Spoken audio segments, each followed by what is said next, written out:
इसे विशेष रूप से प्रलय का संकेत माना जाता है। साथ ही रूस यूक्रेन में भी तनाव की स्थिति बढ़ती जा रही है और केदारनाथ में हुई घटना जिसने सबको डरा कर रख दिया है। एक हेलीकॉप्टर जो केदारनाथ धाम से गुप्त काशी जा रहा था, खराब मौसम और खराब दृश्यता के कारण आगरायत होकर क्रैश हो गया, जिसमें 7 लोगों ने अपनी जान गंवाई, 6 यात्री और पायलट। और साथ ही जंगल छट्टी के पास भारी बारिश की वजह से गदेरे उफान से केदारनाथ पैदल मार्ग पर बड़े बड़े पत्थर और मलबा गिर गया। मलबा, पत्थर और पानी का बहाव इतना तेज था कि प्रशासन को यात्रा तत्काल प्रभाव से रोकनी पड़ी। मित्रों, क्या ये केवल एक संयोग है या भविष्य मालिका की भविष्यवाणी सच होने लगी है? क्या कलयुग अपने अंतिम चरण पर आ चुका है? और भी न जाने ऐसी बहुत सी घटनाएं हुई जिनसे मानव जाति को बहुत क्षति पहुंची। और आगे क्या होगा, ये सिर्फ भविष्य मालिका बता सकती है। तो चलिए मित्रों, वीडियो शुरू करते हैं। बीते कुछ दिनों में जो घटनाएं हमने देखी हैं, क्या वो महज साधारण घटनाएं थी या संकेत युग परिवर्तन के, कलयुग के अंत के? अगर हम धर्म ग्रंथों की माने तो हम कलयुग के अंतिम चरण में प्रवेश कर चुके हैं, जहां चारों ओर विनाश के बदल छा चुके हैं। हवाओं में ध्वनि है कि प्रकृति कह रही है कि अब उसका नियंत्रण खत्म हो चुका है। धरती कह रही है कि अब उसकी सहनशीलता खत्म हो चुकी है और अब समय आ गया है युग परिवर्तन का, कलयुग के अंत का, भगवान कल्कि के आगमन का। हमारे ग्रंथों के अनुसार जब धर्म की हानि होती है और जब जब पाप और अधर्म बढ़ते हैं, तब भगवान इस धरती का अंत कर देते हैं और फिर से एक नए युग की शुरुआत करते हैं। मित्रों, थोड़े समय पहले ही भयंकर बिजली गिरने से कुछ लोग अपनी जान से हाथ धो बैठे हैं। आसमान से गिरी बिजली और जिंदगी छीन गई पल भर में। भारत के कई राज्यों में कुछ समय पहले कुदरत ने ऐसा कहर बरपाया कि एक हफ्ते के अंदर कुछ लोगों की जान चली गई। क्या ये सिर्फ एक प्राकृतिक आपदा है या प्रकृति हमें कोई चेतावनी दे रही है? केदारनाथ में हुआ ये हेलीकॉप्टर हादसा सिर्फ तकनीकी गलती नहीं थी, ये बदलते मौसम का कारण था। पहले जहां जून में साफ मौसम रहता था, अब वही अचानक घने बादल, तूफान और कम दृश्यता यात्रियों के लिए जानलेवा बनती जा रही है। क्या ये संकेत नहीं कि पृथ्वी खुद हमें चेतावनी दे रही है? प्रकृति अब सहन नहीं कर रही। ऐसे बहुत से कारण हैं जो साबित कर रहे हैं कि कुछ बड़ा होने वाला है। इसका सबसे बड़ा कारण डम्सडे फिश, जिसे और फिश भी कहते हैं, गहरे समुद्र की एक लंबी लचीली मछली है। जापानी लोकथाओं में इसे समुद्र देवता का दूत माना गया है। इसे प्रलय की मछली कहा गया है। जापानी फॉलोअर में माना जाता है कि अगर कोई और फिश समुद्र की गहराइयों से सतह पर आती है तो ये भूकंप या सुनामी जैसी प्राकृतिक आपदाओं का संकेत हो सकती है। मई से जून के बीच Bharat, Tamil Nadu, Kerala, Australia, New Zealand, California और तस्मानिया में 4 बार और फिश दिखाई दी। 2011 में फुकुशिमा भूकंप से पहले भी जापान के किनारों पर कई और फिश दिखी थी। सवाल यह है कि क्या इस साल की घटनाएं भी वैसी ही किसी चेतावनी का हिस्सा है या ये सब सिर्फ एक संयोग है? शायद डूम्सडे फिश हमें इशारा कर रही है कि प्रकृति अब बहुत कुछ सह चुकी है और अब समय आ रहा है कलयुग के अंत का। 2025 एक ऐसा वर्ष जो अब तक के इतिहास में सबसे रहस्यमयी घटनाओं का गवाह बन चुका है, जिसमें कभी समुद्र से निकली डूम्सडे फिश, कभी कैलाश पर्वत पर देखी गई रहस्यमय चमक और कभी केदारनाथ की यात्रा में हुई त्रासदियां। और ऐसे ही बहुत घटनाएं हुई हैं। मात्र 2025 में जैसे अमेरिका के जंगलों में आग की तबाही और फिर अचानक बाढ़ आना, उसके बाद राजस्थान जैसे सूखे प्रदेश में बाढ़ आना और इसी वर्ष कोरोना का वापस आना। क्या ये सब केवल घटनाएं हैं या कोई शक्ति हमें संकेत दे रही है? क्या कलयुग अब अपने अंतिम पड़ाव पर है? आइए जानते हैं 2025 की वो 7 घटनाएं जो हमें बताती है कि अंत अब दूर नहीं। मई 2025 में तमिलनाडु के तट पर मछुआरों ने जो पकड़ा वो कोई सामान्य मछली नहीं थी, वो थी ऑरफिश, जिसे जापान में डूम्सडे फिश कहा जाता है। और ये अकेली घटना नहीं थी। 20 दिनों में 4 बार भारत, ऑस्ट्रेलिया, कैलिफोर्निया और तस्मानिया के समुद्र तटों पर यही रहस्यमयी मछली दिखी। पुराणों में इसे प्रलय का संकेत माना गया है। 2011 के भयानक फुकुशिमा भूकंप से पहले भी यही मछली जापान के तट पर दिखी थी। लेकिन सवाल उठता है कि क्यों हर बार प्रलय से पहले ही ये सतह पर आती है? क्या ये सिर्फ संयोग है या कलयुग का एक नया अध्याय शुरू हो चुका है?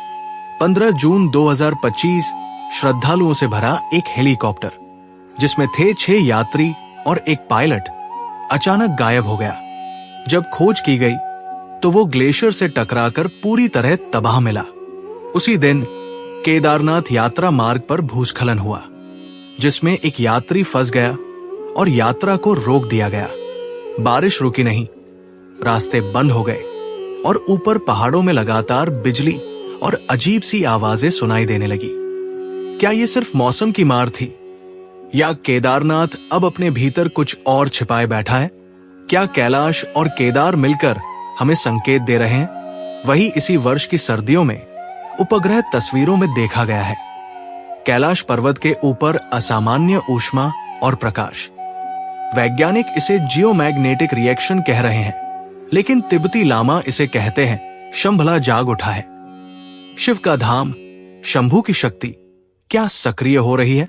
क्या वो लोक जो अब तक छिपा था अब उभर रहा है? क्या कल की वही से प्रकट होंगे? और इसी वर्ष की गर्मी में दिल्ली का तापमान इतना पहुंच गया था कि ये इतिहास का सबसे गर्म दिन था।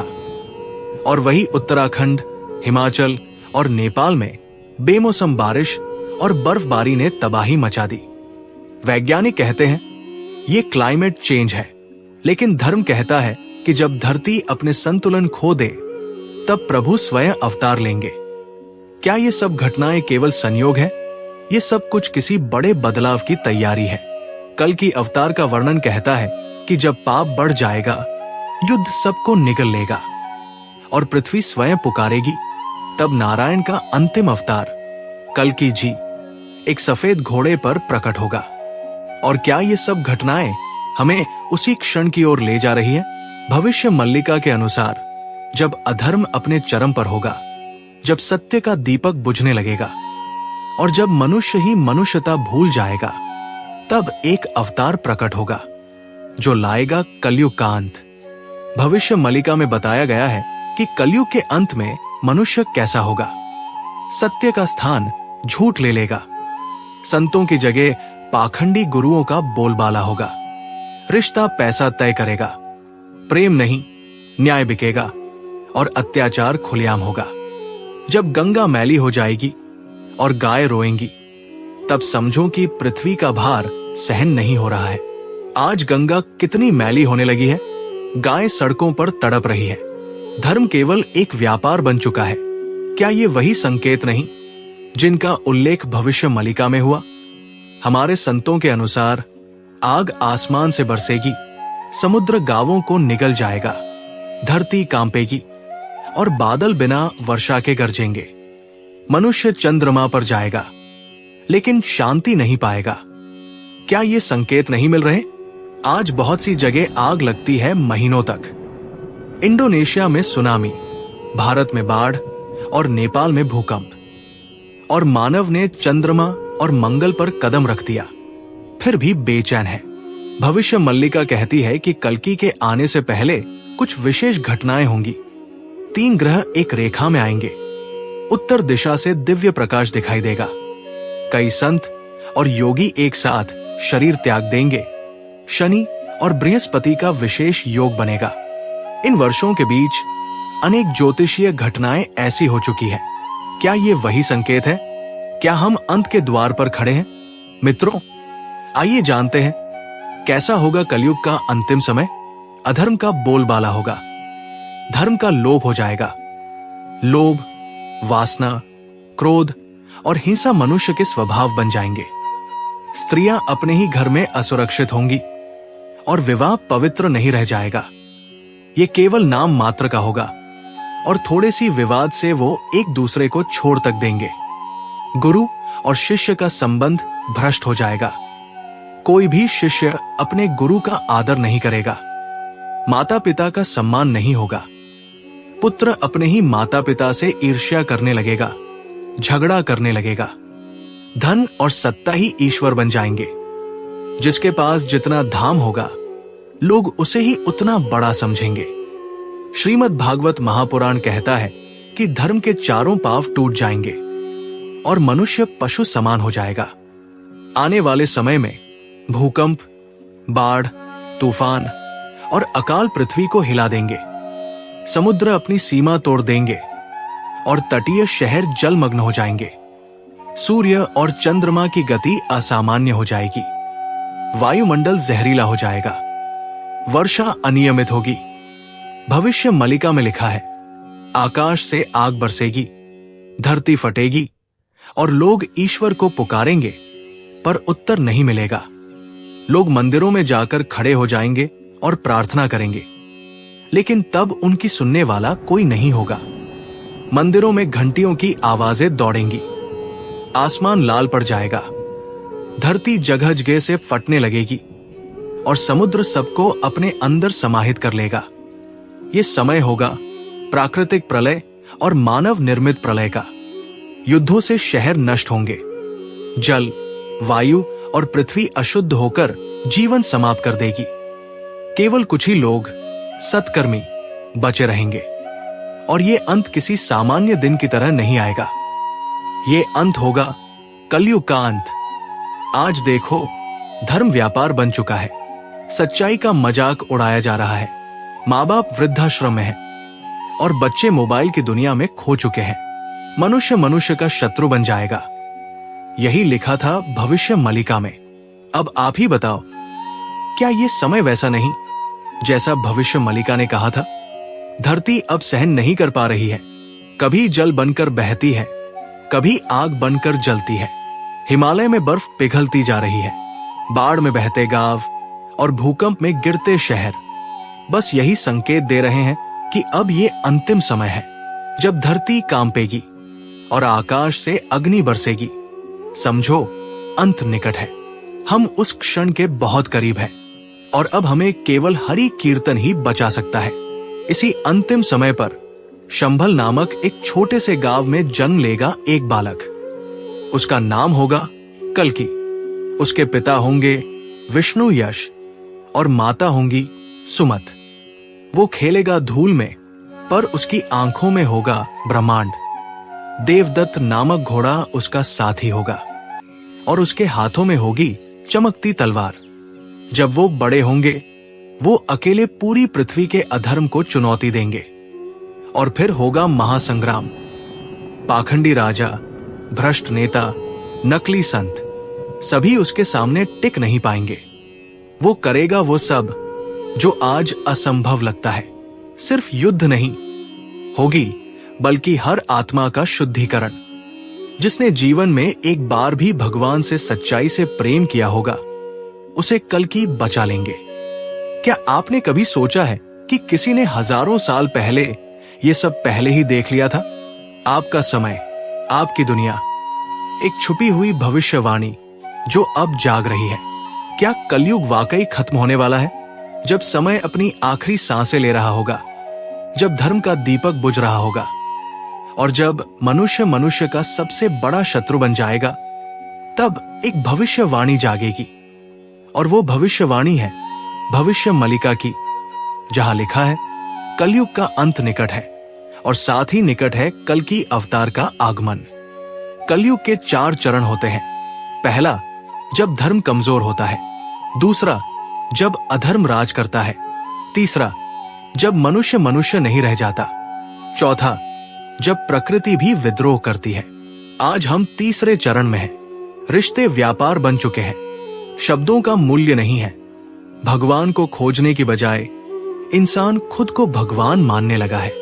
ये वही समय है जहां से वापसी असंभव हो जाती है। और अब हम चौथे और आखिरी चरण में हैं। ध्यान से देखो, कैलाश पर्वत पर कोई नहीं चढ़ सका। केदारनाथ ने सब कुछ बहा दिया। समुद्र में आग लगने लगी है। आसमान में रात को अजीब रोशनी दिखाई देती है। जब देव स्थान तांडव करे, समझो देवता अब मौन नहीं रहेंगे। ये सब संकेत है, क्योंकि जब भगवान किसी युग को खत्म करना चाहते हैं तो वो पहले प्रकृति को जगा देते हैं। धर्म ग्रंथों के अनुसार कहा जाता है कि अंतिम समय पर राजा अन्याय होंगे, गुरु धन के भूखे होंगे और मनुष्य पशु से भी नीचे गिर जाएगा। आज जो कुछ भी हो रहा है वो सब वहां पहले ही लिखा जा चुका था। बाढ़, महामारी, भ्रष्टाचार, सब सिर्फ घटनाएं नहीं, ये है अंत के संकेत। आज हम जिस समय में जी रहे हैं वो है कलयुग का 4 चरणों में से अंतिम चरण काली। काली यानी भ्रम, हिंसा और अंधकार का युग। आज बच्चों से उनका बचपन छीना जा रहा है, बूढ़े माँ बाप को वृद्धाश्रम भेजा जा रहा है, गुरु ज्ञान नहीं सामान बेच रहे हैं और न्याय सिर्फ पैसे वालों का सेवक बन चुका है। इंसान ने मंदिर बनाए लेकिन भगवान को खो दिया। इंसान ने विज्ञान पाया पर आत्मा को खो दिया। ये वही समय है जिसका जिक्र हर पुराण, हर भविष्यवाणी में किया गया है। 2020 की महामारी, 23 में अंटार्कटिका का पिघलना, 24 में हिमालय में लगातार भूकंप और अब 2025 जब भारत के 5 बड़े तीर्थों में जल स्तर नीचे जा रहा है। जब जल पीछे हटेगा तो समय आगे बढ़ेगा। पृथ्वी खुद चेतावनी दे रही है, क्योंकि जब मनुष्य नहीं सुनता तो प्रकृति बोलती है। और अब ये अंतिम चरण है इस कलयुग का। इसके बाद कलयुग पूरी तरह समाप्त हो जाएगा, जिसके बाद आएगा एक नया युग, सतयुग। इसमें सभी देवता फिर से पृथ्वी पर वास करेंगे और भगवान कल्कि का अंत करके फिर से नए धामों की स्थापना करेंगे। अब सवाल उठता है, कैसा होगा सतयुग? एक ऐसी धरती जहां ना कोई हिंसा है, ना लोगों में लोभ की भावना है, ना झूठ, ना भय है। हर व्यक्ति एक दूसरे को सम्मान करता है, ना किसी में क्रोध है और ना ईर्ष्या। यह है सत्ययुग। यहां कोई राजा नहीं है, क्योंकि हर कोई अपने कर्म का राजा है। ना कोई युद्ध, ना सेना, ना हथियार। न्याय की कोई अदालत नहीं, क्योंकि कोई अन्याय होता ही नहीं। सभी लोग धर्म, सत्य और सेवा के मार्ग पर चलने वाले होते हैं। सतयुग में मनुष्य का मन ही उसका भगवान होता है। यहाँ गंगा इतनी शुद्ध होगी कि उसमें पड़ा पुष्प भी वर्ष भर ताजा रहता है। जानवर भी हिंसक नहीं होते। शेर और गाय एक ही घाट पर पानी पीते हैं। मनुष्य पेड़ों से बात करता है और धरती माँ उसके पैरों के स्पर्श से मुस्कुरा उठती है। यहाँ धर्म कोई पुस्तक नहीं, बल्कि हर व्यक्ति की सांसों में बसा होता है। ना कोई अलग अलग धर्म, ना मंदिरों में पंक्तियां, ना पाखंड। भगवान हर हृदय में स्वयं विराजमान होते हैं। ज्ञान मौन में मिलता है, शब्दों में नहीं।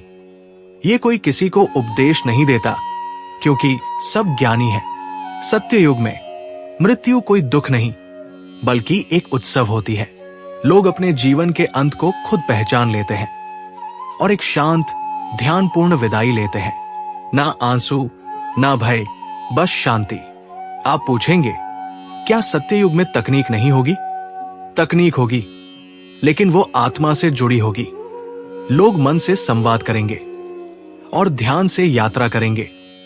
ज्ञान पन्नों से नहीं, अनुभव से मिलेगा। सत्ययुग कोई काल नहीं, बल्कि एक चेतना है जो मन में उतरे, वहीं से आरंभ हो जाता है। अगर तुम सत्य बोलते हो, सेवा करते हो और लोभ नहीं रखते, तो तुम अभी से सत्य युग में जी रहे हो। कल्पना कीजिए, एक ऐसी धरती जो युद्ध और लोभ से जल चुकी है, जहां धर्म गिर चुका है, जहां भगवान स्वयं एक अंतिम अवतार में आकर अधर्म का अंत करते हैं और फिर एक मौन, एक प्रकाश, एक दिव्य ऊर्जा बाहर निकलती है। वो है सतयुग का प्रारंभ। सतयुग युगों का पहला चरण, जिसे कृतयुग भी कहते हैं, जहां सिर्फ एक धर्म होता है, सत्य। ना कोई पाप, ना कोई युद्ध, ना कोई भय।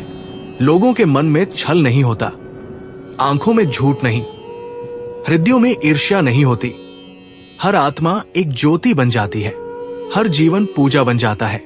सत्य युग में कोई धर्म विशेष नहीं होता, हर आत्मा स्वयं एक मंदिर होती है। सुबह ध्यान से होती है, दिन सेवा में जाता है और रात आत्मचिंतन में। किसी को सिखाने की आवश्यकता नहीं।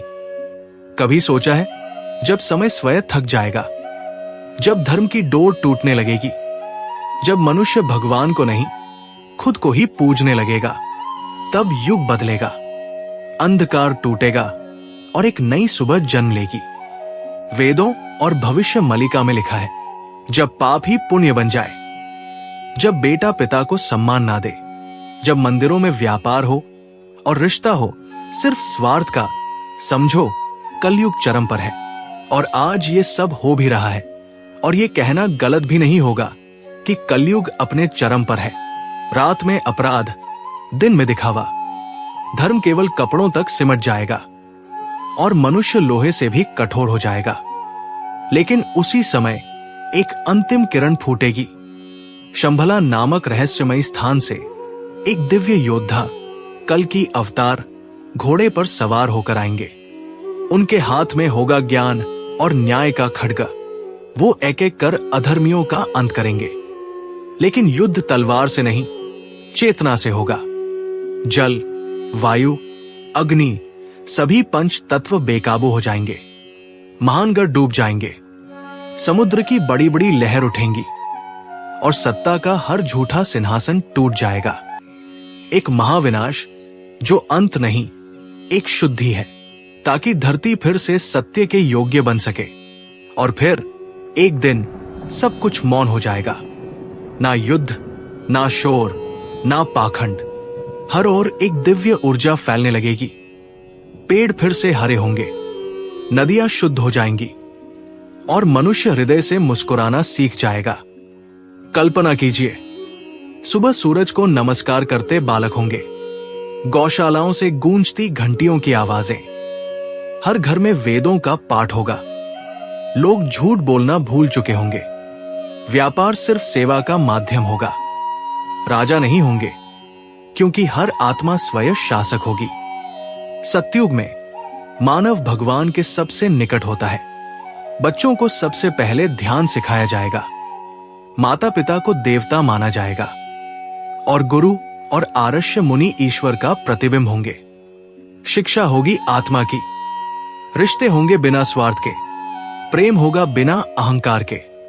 और फिर उगता है एक नया सूर्य, लालिमा नहीं बल्कि स्वर्ण ज्योति से चमकता हुआ, जो सतयुग में जन्म लेता है। वो पहले हृदय में, फिर समाज में और अंत में संपूर्ण धरती पर। बच्चों के खेलों में अब करुणा होगी, माता पिता देवता होंगे और शिक्षा एक तपस्या होगी। लोग संकल्प से यात्रा करेंगे, मंत्र से ऊर्जा पाएंगे और मौन में संवाद होगा। हर आत्मा मंदिर बन चुकी होगी, हर व्यक्ति भीतर से नियंत्रित होगा, भय समाप्त होगा, पाप विलीन और सत्य सर्वत्र प्रकट होगा। तो मित्रों, अगर ये जानकारी आपको अच्छी लगी हो तो कमेंट करें और शेयर करें। आज की वीडियो में बस इतना ही। मिलते किसी अगले वीडियो में, तब तक के लिए अपना ख्याल रखिए। जय श्री कल्कि भगवान।